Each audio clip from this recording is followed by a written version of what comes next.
Alright there, we're going to be moving on from Tornado Carnival 3 to Awakened Carnival 3. Once again, within a streamy setting, but we're going to make this as video-like as possible. And what I'm planning to do in this first bit is use my energy here, 3, possibly 4 attempts, to work out a strat that will be guaranteed to win Awakened Carnival, and then it will function very nicely indeed as a 100 energy full energy refill. So I've got my slot 3 here, and it's got Shadow Gao in it, which is usually a really good bet for all things Awakened Carnival, as we saw in the last Awakened Carnival. So let's give that a go right off the bat. Let's start it off.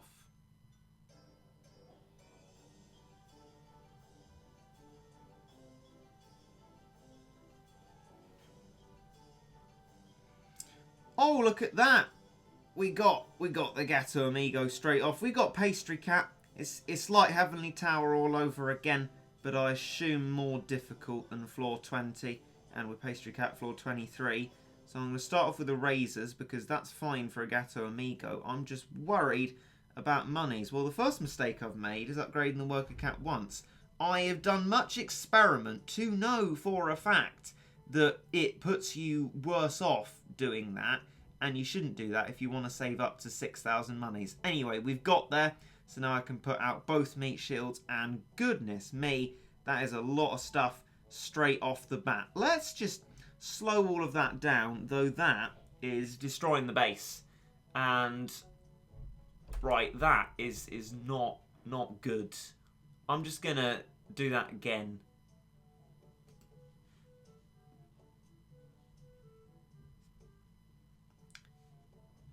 Thank you for the spoiler, Jace.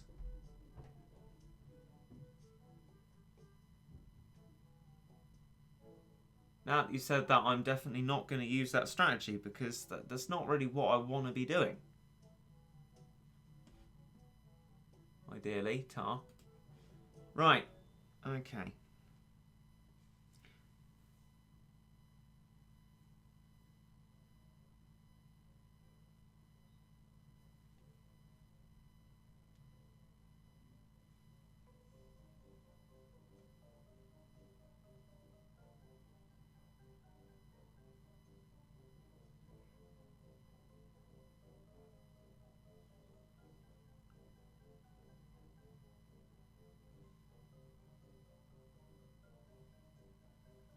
Eight, 9, 6 this time without worker upgrade and no Beefcake Cat quite yet.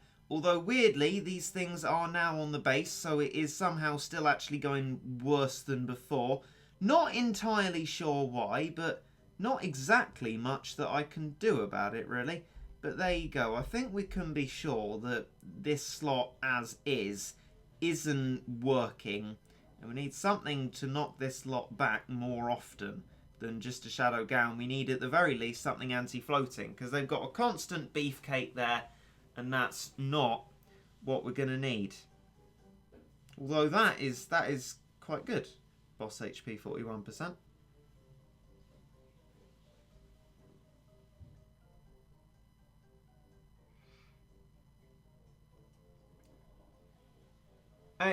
Jace, you know when I said about like not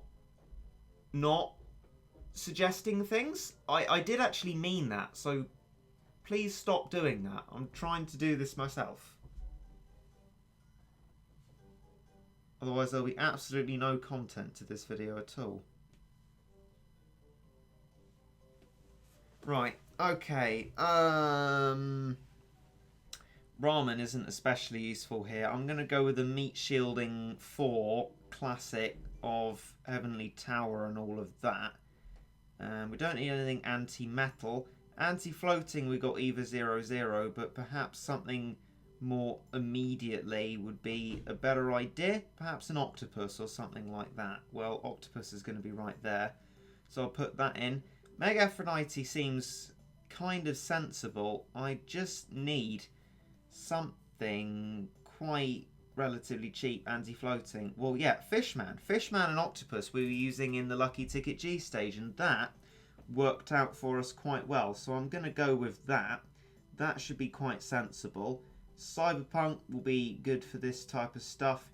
And actually probably replacing Mega Aphrodite, because we don't want too many expensive units, with Ultraland the Ultraman. Like that would be sensible because of the normal type of the enemies. And finally, off of that, it might, make sense to go with something like Thaumaturge, because that is going to be able to weaken the front line regardless as if it's floating or not. So that's what I'm going to go forward with.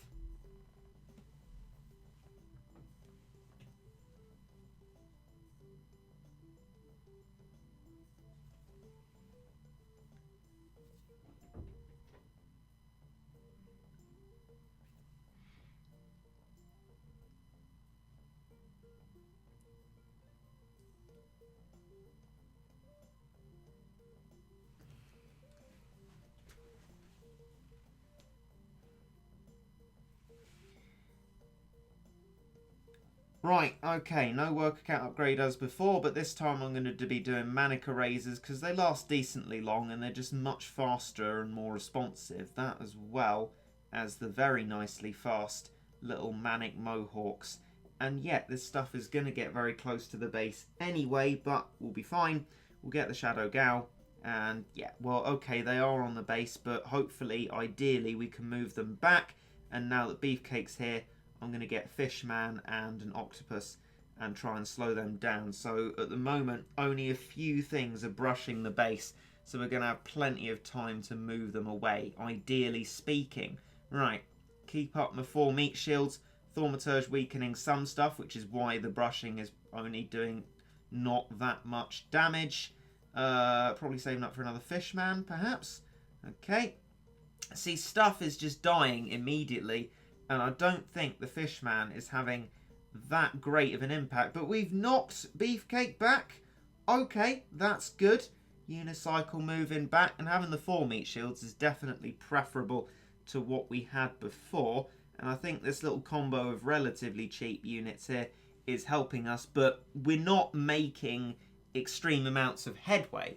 I'm going to give this strat one more go and see if we can start it a little bit differently and get a better outcome from that.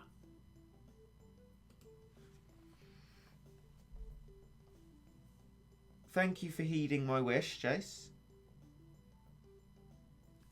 By the way.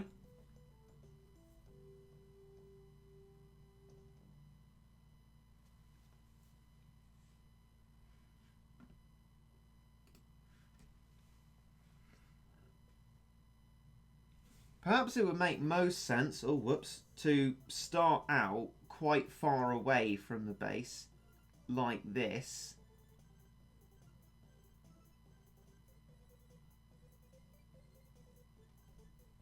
And keeping a distance, hopefully, is going to make the getting of Shadow Gal a little bit easier and make my meat shields a little bit less wasted, perhaps. And now that everything's going to die so quickly, I think I'm just going to do constant Manic Mohawks like this, and then back up with a little bit more meat shielding as we get to Shadow Gal. Now, I said to myself, start this differently, didn't I? And I completely forgot to heed my own suggestion. But nevertheless, we're going to continue like this and hope that we get something a little bit better out of it. Let's just slow them right there so they're encouraged to not move forward quite as quickly. And there's an injection of cash. Let's use that for a bit of anti-floating. We need a Thaumaturge back, it looks like, because the other one is dead.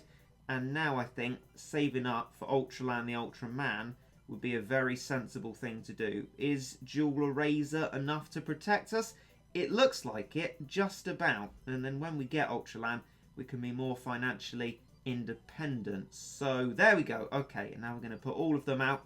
And this should be a good way to start it. Mind you, I'm not attempting to do it in this one thing here. So ideally, what I'll have is a much more surefire way of doing it than sort of dancing around the eggshells and the edges of the level to try and find a way of starting it that works. So a more reliable start would be a lot better. But at the moment, let's just see if having this stuff gets us through all of this.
That seems to work perfectly well, and it doesn't look like there's any more to this level. So presuming that there isn't, this is a good base to start off from. But I did just think, right, Dark D'Arc is cheaper than Shadow Gao is, so that might be a better bet to start the level off with and keep everything else roughly the same.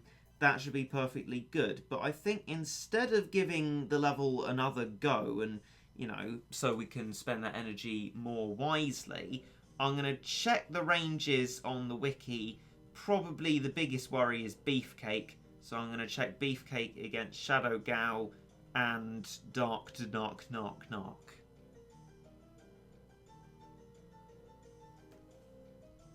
And that was quite close. I'm not supposed to be doing this level. I completely forgot about that.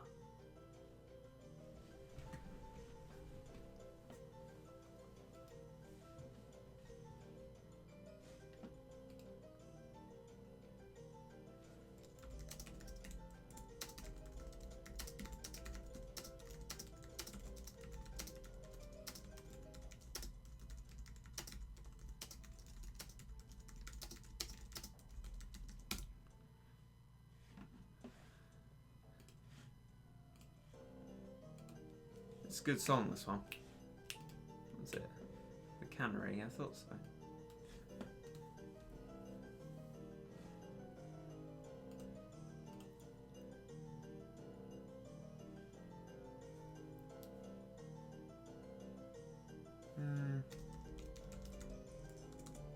Beef cackle.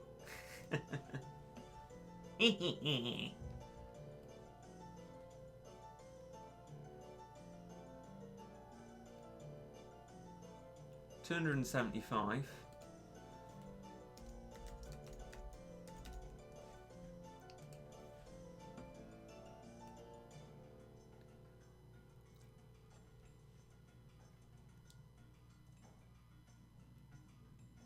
$340. So that's fine. Okay. So that's that sorted then. I can use Dark D'Arc to roughly the same effect, but cheaper, and can probably get started a lot more easily. So we're going to put that one in there.